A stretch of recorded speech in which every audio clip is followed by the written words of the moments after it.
All right, here's my introduction for this couple. This is Kevin and Brittany. I've known them for a very long time. I've been traveling the world with them. We've been on multiple continents together, all over the United States.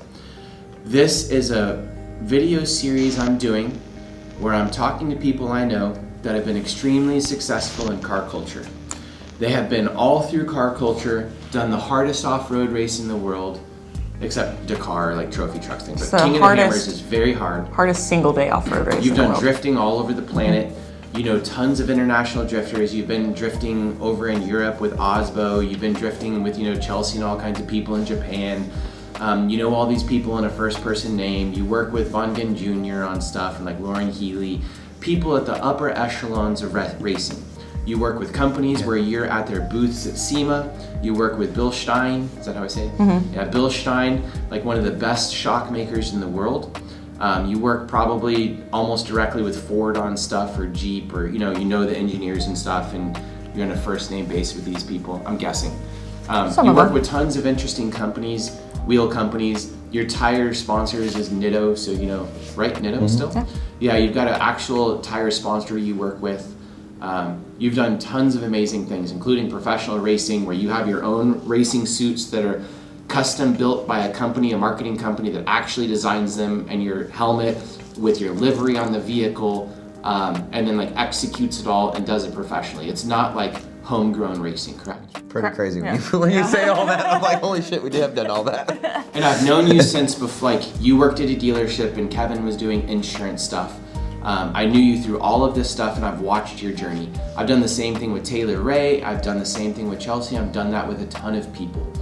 So that's the introduction, is you guys drift for fun, not professionally. You race truck, like you did off-road racing, but what you really are now known for is YouTubing. I travel around with you guys, and when we're up in Telluride or Colorado, people know you on the street, at the gas stations, pull in and want to meet you. You're very famous at all that stuff. So that's the introduction. What you guys to talk about is what in the automotive world are you passionate about and think about, research online, and want to go do? What is it over the next year or two that captures your interest and makes you want to do things? You can talk about it together as a couple, you can talk about it as individually. Where are you guys going, if that makes sense? And not just in a business sense, because like that could just be where the money is, but what do you actually get excited about and what do you actually want to do? Because I think the audience often doesn't see, I'm going to completely shut up in a second too. The audience completely doesn't see what you guys do in the world. Like, maybe someone is in off-roading and they're still saving up for a lift kit and like 33s, or whatever it is they do. You've been to the ends of the earth. You've literally driven your Ford Bronco Raptor to the North Pole and back.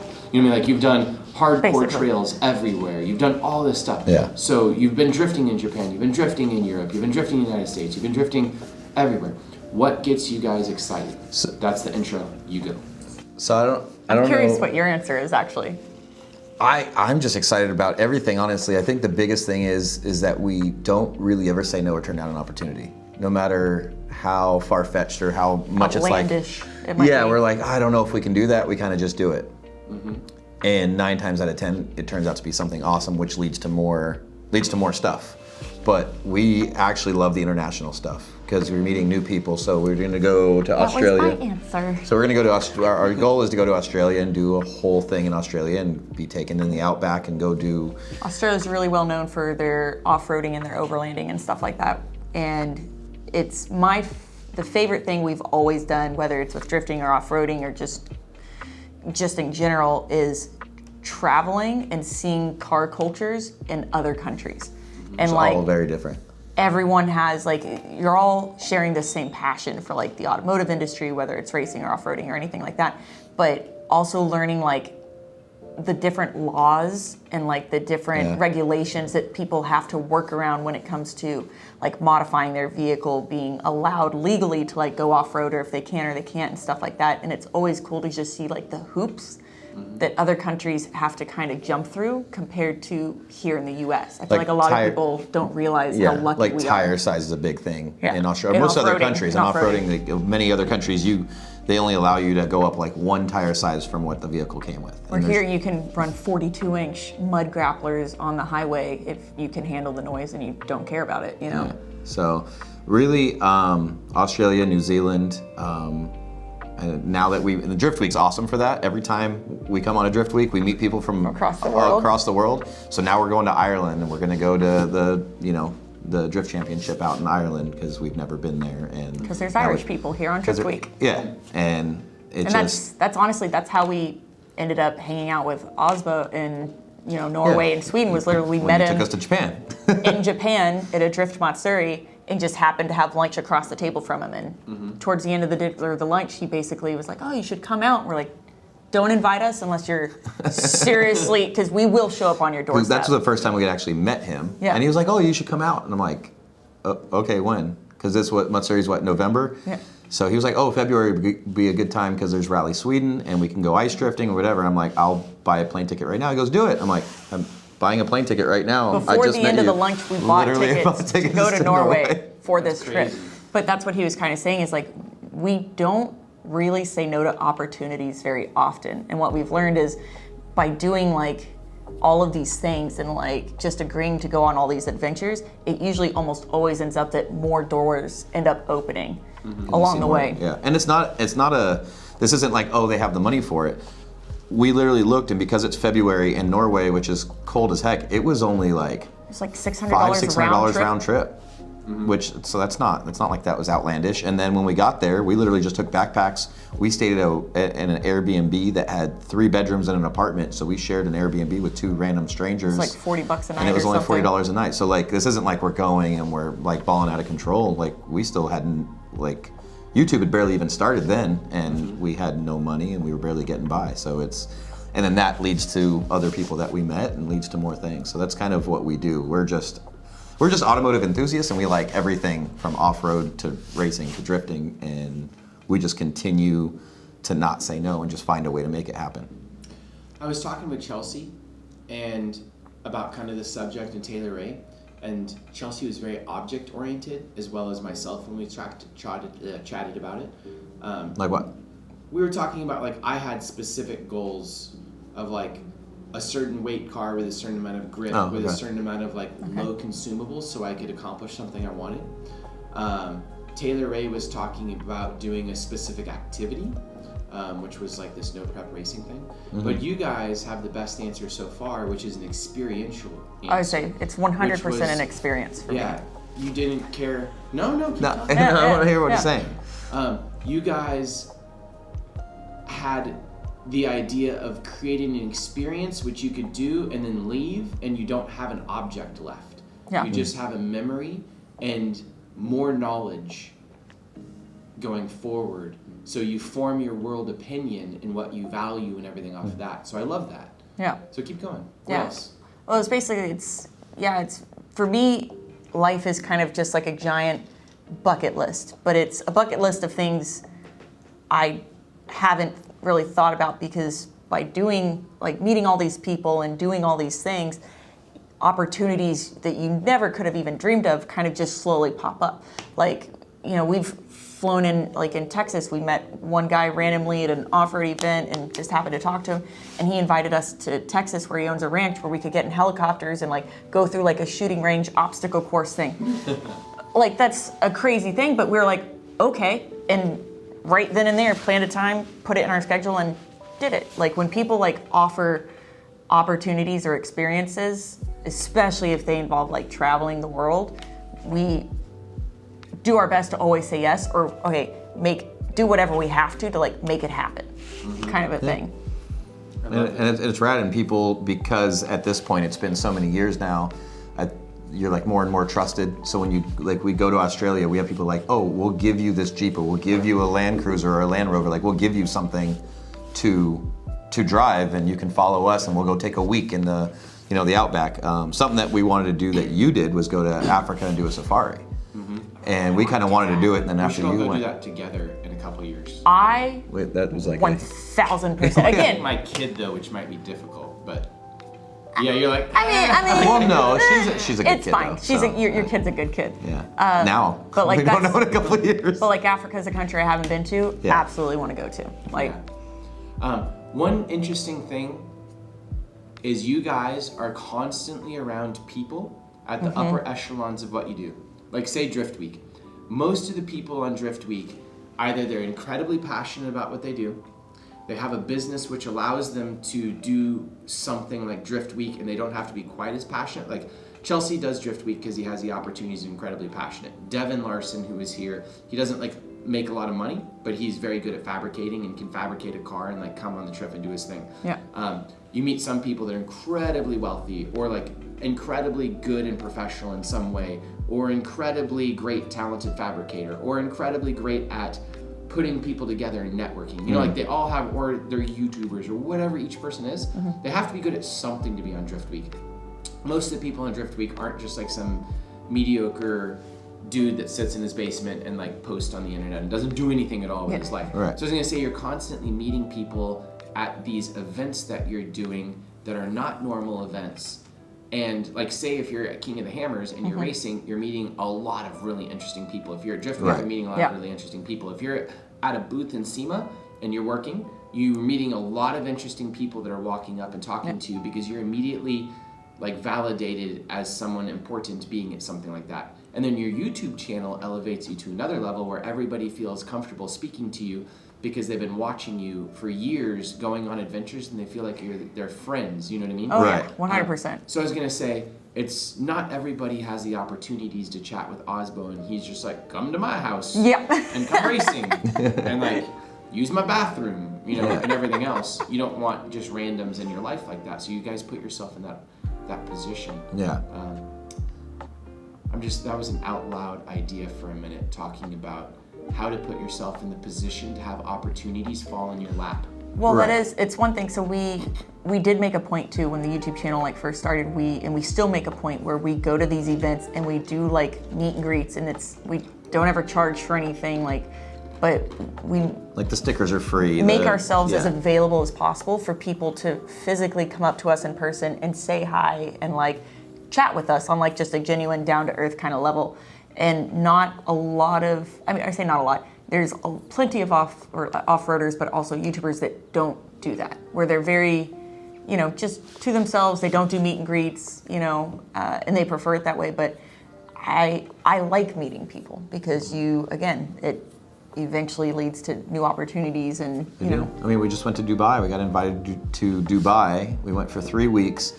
And one of the guys works for like a tourist tourism department. Yeah, he got with Abu Dhabi, and Abu Dhabi Department of Tourism literally put us in like a 5-star resort on the beach, and then had our own person take us around in a super nice SUV all around the city and showed us all these. That's not something I ever thought, like travel across the world to Dubai and then over to Abu Dhabi and be like taken care of by the actual Department of Tourism of the country. Like what? Like that. It's very interesting that they have a Department of Tourism that employs influencers to go stay in their hotels so people will post on a social media app to get other people to come. It's just like blows my load. Because I thought we were just going and we didn't know really about it, but this guy had set it up and he's like, hey, we're gonna send you over for a couple days. I'm like, what? Wait, what? Yeah. And cool. So like having our own liaison around the city. I mean, and rock crawling in Dubai in and of itself was like just a rad and camping experience. out in the desert Dubai and stuff like that. So but this is all stuff, again, I want to say there's a certain amount of luck there, but there's also a certain amount of like just taking risk and saying yes to so many things. Because a lot of people do, they're like, oh, I really wish I could like go do what you guys did or go experience that thing. But a lot of people aren't willing to take the risk or say yes and then just like go like take the first step and actually going to do it. But that's something we excel at. And I say 95% of the time it turns out awesome. Yeah. Very rarely, but every once in a while it's like, oh, well, okay, we won't do that again. Yeah. But I mean, as far as taking the risk, we were literally homeless living out of our Jeep for 3 years. But we didn't know how long it was going to be. It wasn't like a 3-year plan. It was just to make this possibly work, this is what we have to do. We have to get rid of everything, have one vehicle and go and do this. So like, how many people are willing to give up their life and go live in a Jeep or live out of a Jeep and travel and stay? Yeah. We've probably stayed with over 100 different people, like random Across the country. strangers on couches just and spare subscribers. bedrooms. Yeah. Because again, we didn't have the And money. you weren't axe murdered. We were not axe murdered. No, We even had made one some guy. really lifelong friends from it. It is true. We made a lot of really great friends, and we even had one guy. We showed up. We like messaged him. We're like, "Hey, we're 15 minutes." He had, I think it was like in Nashville or something, but he had messaged us and he was like, "Oh, I've got a free room. Like, if you're passing through," and we're like, "That would be awesome." Show up. He's not even home. He was in a different state on like a business trip. No, he was on the something. beach in like South Carolina. Whatever. And he was like, Wasn't yeah, home. here's the code to the door. Just Never go take met the this back guy room. before. Like, didn't know him in person. He was just a really great That's 'cause they've subscriber. spent hundreds of hours with you on YouTube. Isn't that They know wild? you. But we didn't know until we literally were getting there. And he's like, yeah, here's the door code. Just take the room on the back right. And Make yourself at home. I was just like, do we really do this? Like, we're just going into some random stranger's house. Yeah, he just like calls the cops. These people broke into my house. I would like them arrested. Yeah, so, I mean, but stuff like that's wild, but it's all a risk. It's all, and it's not normal. So I think that's where you kind of start to succeed is when you step outside the norm, step outside the box, step outside that like daily routine that keeps you comfortable and safe. And that's kind of where we live, and it just seems to. Hell, you ask me a question every year. Is this like peak Kevin? Is this every year? Like, Is this your peak, Kevin? literally, it's probably been for Shaking my head. 5 or 6 years now. It's like, oh, is this peak Kevin? I was like, I don't know, I don't think so. And then the next year somehow we like every year. I mean, at some point it does have to be peak, right? Like you can't keep going in At this some direction point. at some point. At some point. But it's funny because I think you asked me that like every year at some point. Every year he amazes us by doing some fucking asinine dumb shit thing that works. And it works. I don't understand it at all. I don't either. So, the year is 2026. All right? It's only 2 years from now. Okay. You're looking back at your 2025 and wondering what went wrong. In 2026, there's another dozen Whistling Diesel channels that came online that are super popular, and Grind Hard Plumbing, and like all these amazing YouTube channels that are capturing the imagination of everyone online, and your subscriber base is like slowly dying off because you're not being creative enough.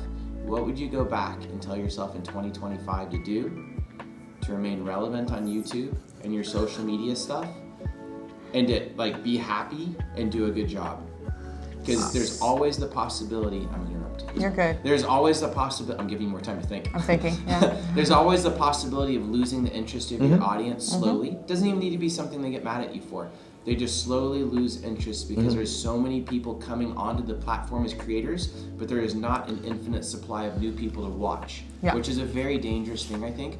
And I constantly watch channels like, not me personally, but like Epic Mealtime was the biggest thing 10 years ago and had 100 million views a video. Now they're gone. There's so many YouTube channels that cannot stay like algorithmically relevant long term for various reasons. Because how many times do you want to watch somebody cook a 100-pound fucking pizza? Right. So what happens with that is it's just like any TV show. People grow older, new generations come in, and they're interested in different things. All YouTube channels kind of have a shelf life. They have a shelf life unless you get to who's the Mr. Beast and stuff. But that's a whole ass production. Like that's crazy now, right? He's not just a normal YouTuber. He puts on full shows. Like I mean, and he spends millions of dollars doing it. So that's a whole different thing. As far as like a normal YouTuber goes, you have a shelf life just like you would if you were a TV show. Where people, we can only go rock crawling, doing the same trails or in the same Jeep so often. Well, and like what you're saying is like it's a realistic thing that's already happening. So like nowadays, everyone, I mean, and I'm using this example because our YouTube channel is based primarily in like the off-road world, but like everyone with a Jeep has a YouTube channel now. Or a Toyota or a Bronco. Like, every Jeep you see has like an Instagram or a YouTube channel, or because everyone's trying to do the same thing. So like you can only do so many off-road trail ride videos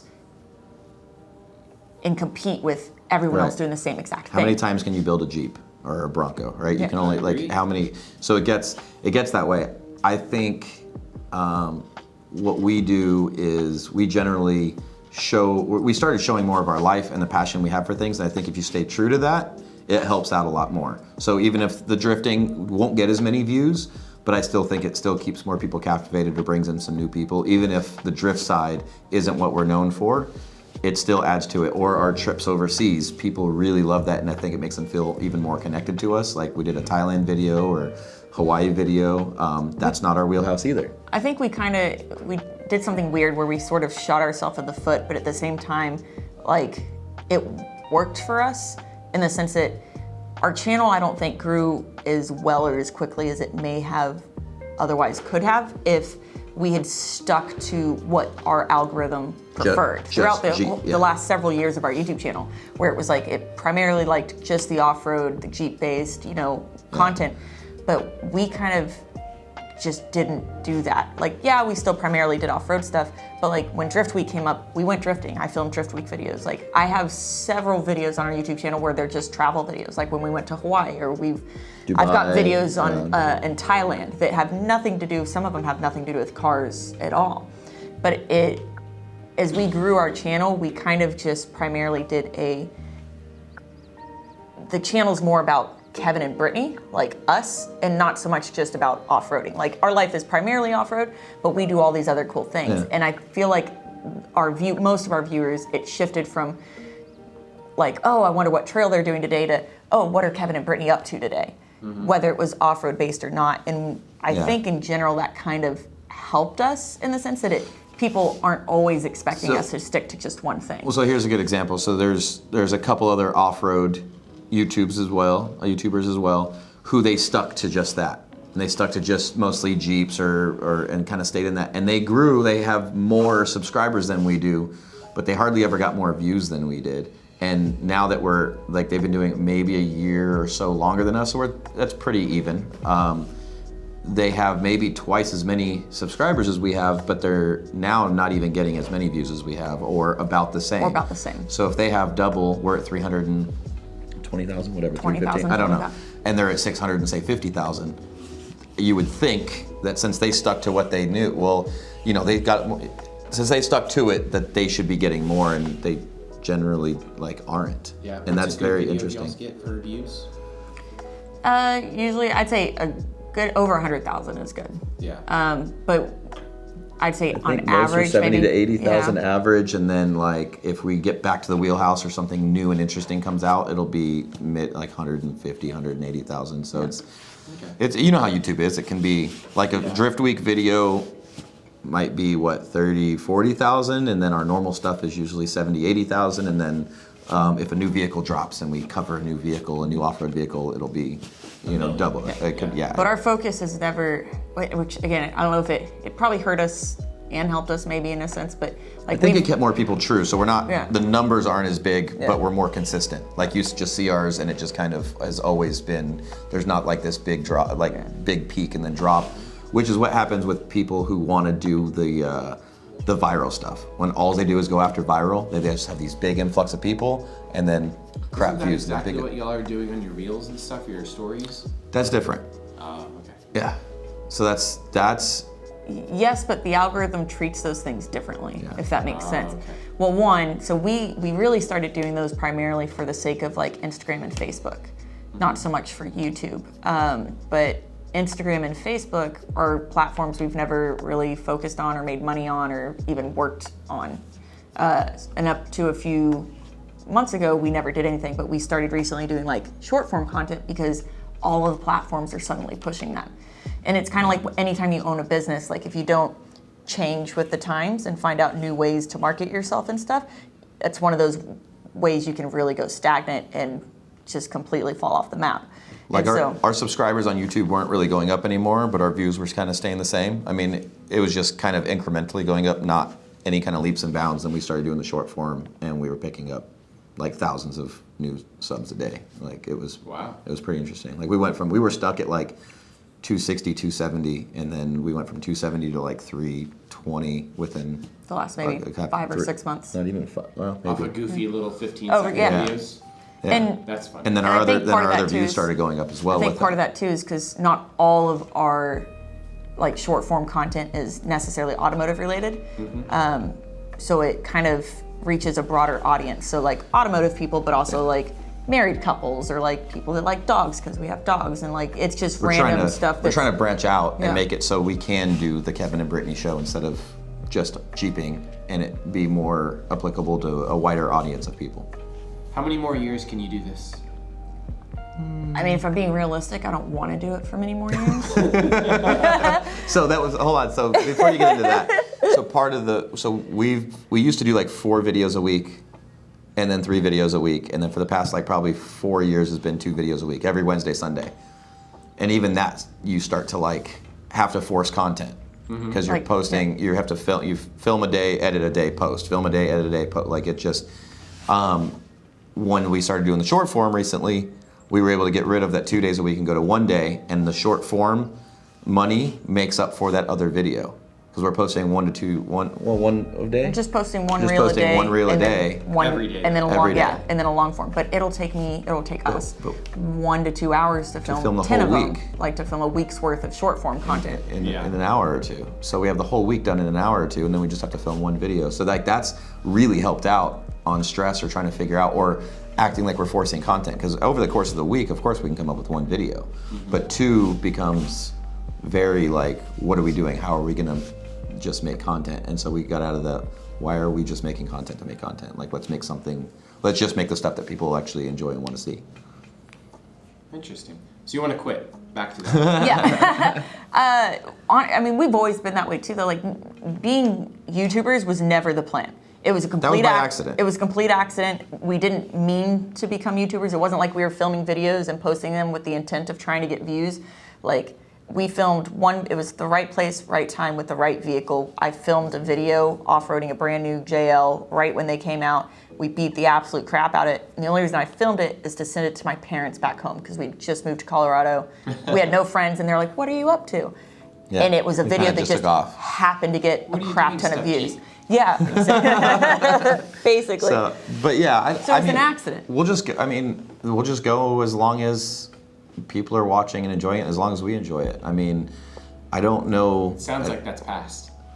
No, like I do still genuinely enjoy it. I'm enjoying it much more now that we've cut back to like just the 1 video a week, because that's really natural and organic. It's very easy to like go have fun and enough fun to Over post 4 or 1 5 video a week. days, yeah. Like Drift Week's 2 weeks long, but it'll end up being like 3 videos. Like, so once a week, that's 3 weeks worth of content during the entirety of Drift Week. Yeah. And you don't. I mean, if you have 4 videos, that's a whole month. Where before that was only 2 weeks. So now, I mean, it's just doubling the amount of content we have by cutting it in half. And we're having literally has we're been having a ton insane. of fun with the short form content, Yeah. so it's a lot more stress-free, it's a lot funner, like, and more enjoyable.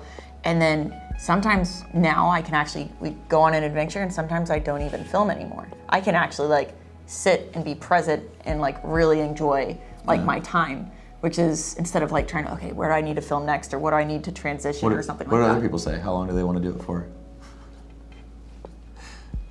Like, do they have plans to change things, or Chelsea never wanted to do it. yeah? We like, Taylor Ray has no end point. He keeps wanting to do it. yeah. Well, I know he got like a jet boat, and he's doing like complete stuff that was completely off the wall, Well, he which does is crazy. build stuff. So build stuff can be infinite. Yeah. Yes. He's yeah. going to do a more complicated tube frame chassis, which will allow him to make content where he builds it for 100 episodes if he wants. Yeah. You know, like an endless project. Yeah. So he doesn't have to go think up of new things to constantly. Just go Every time. work on the And it's in the garage, and he can just go work and do it's like a job at that point. And Yeah. it's a little bit more mindless, and you can just enjoy the process and do your thing. You don't have to go figure out. That's what the smart. audience wants. That's smart. Yeah. But I think to us, like you said, we like But enjoy he's the very young experiences. too. He's much younger than us. Yeah. Yeah. He's only 30 or something right Yeah. now. Yeah, he's like a decade, 29 or something. Yeah. He's not much younger than me. But okay. But You too. I think the experience is Sorry. where I think since we like traveling so much, I think we can do more of that and film that, and people, it's going to be something interesting because from our point of view, going to Australia, going to New Zealand, sure, there's already big Australian channels that do all that, but it's not from Kevin and Brittany's side or eyes, and they're not Who've never borrowing. been there before, done right? it, yeah. So it's that awe and that wonder, and I mean, we have some new friends that speak Spanish, so we're gonna go to all the Dominican Cuba and Republic, Costa Rica and like and off-road in these other countries. literally start and going stuff. to all these other countries. So that's Well, that'll keep it going for at least another year or two. That's easy. the plan. Yeah. I mean, it's our goal, honestly, is to just continue making videos so long as we're doing long as we're rad having stuff fun. and having fun with our life. And as long as people want to continue to watch that, they can. If it ever gets to a point where it's fallen off enough that it's the money being made isn't worth the time being put into it, then we'll just Then we sell everything and move to Thailand. sell everything Bye. and move to another country, or just sell everything and backpack across the world. I don't know.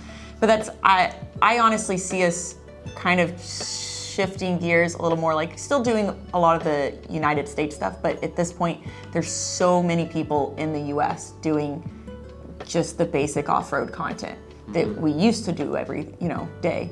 Whereas I think now, like, doing more traveling and experiencing more of that side of things in the off-road and just automotive culture in general, I think is something very few people still do, at least on a big YouTube platform. So, Yeah.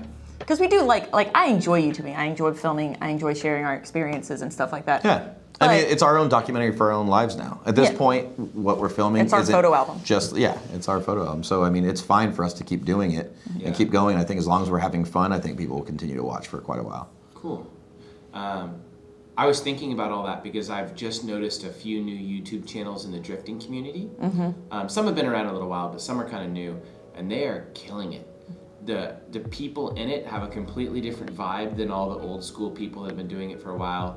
They have a completely different energy and excitement. They're not worn out. You know what I mean? Right. They're not 1,000 episodes into this, and it shows.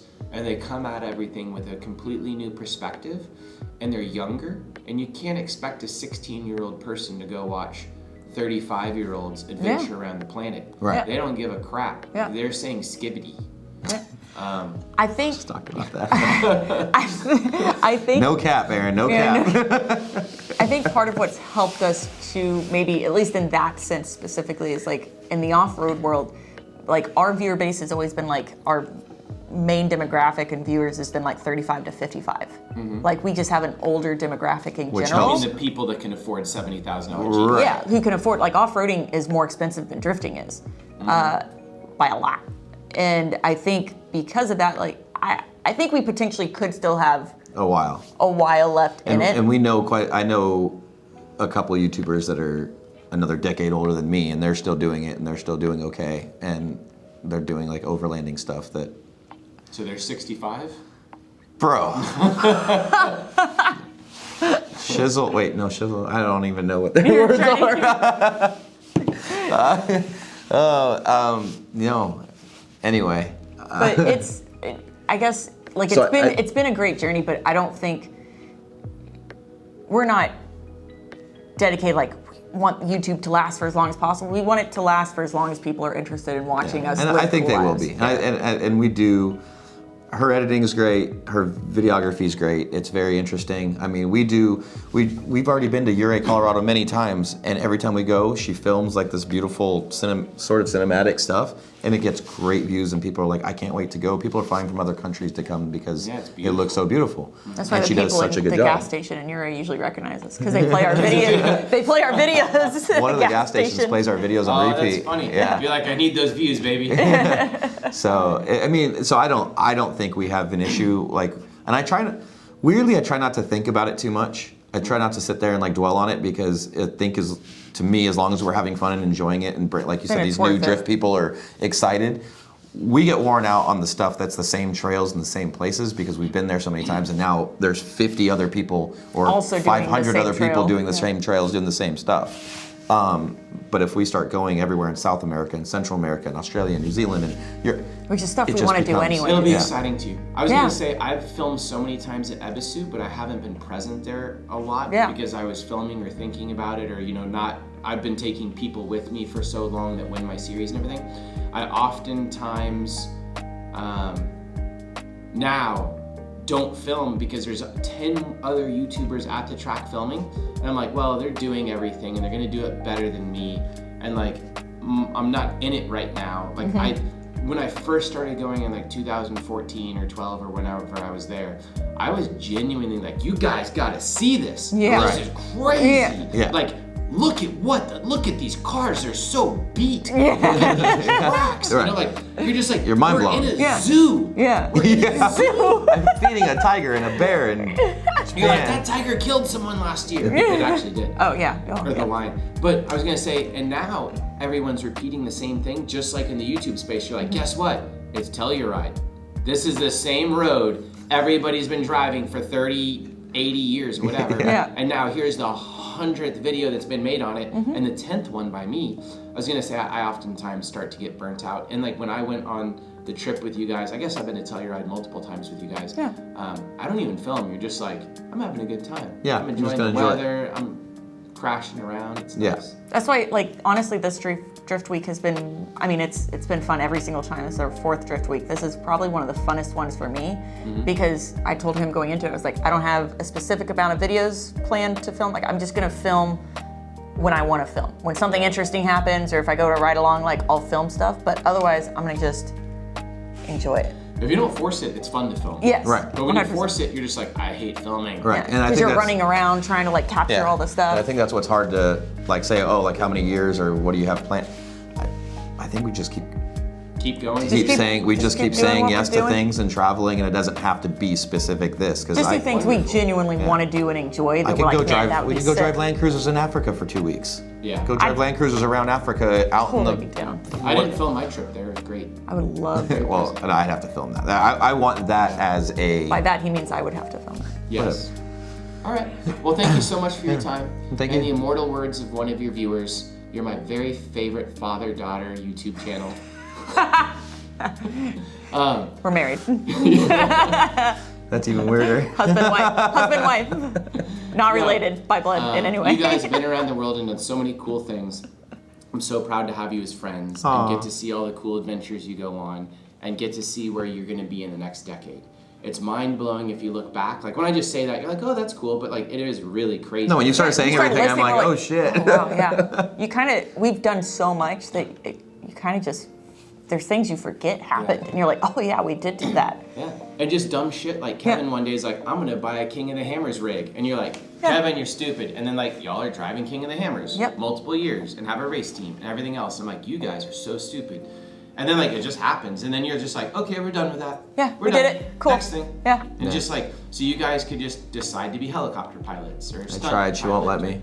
I won't let him Yeah, get his you know what I helicopter pilot license, but he's tried. He's actually tried to do that. I've seen that channel with the guy with the diesel channel that just like went and bought a Blackhawk. Yeah, diesel He's bikes. like, he's like, I bought a tank, I bought a Blackhawk, and you're just Yeah. like, what are these YouTubers doing? This is insane. So like, all you have to do is dream these crazy dreams and then go buy Execute a them, yeah. Blackhawk Just or go you do know it. whatever it is. Yeah, that's pretty wild. Cool. Yeah. So I hope you all have new adventures. I hope they're great. Thank you so much. Thank you. Anything else? Nope. Thank you for inviting us to Drift Week. Yeah. Thank you for coming. All right. Bye. Bye.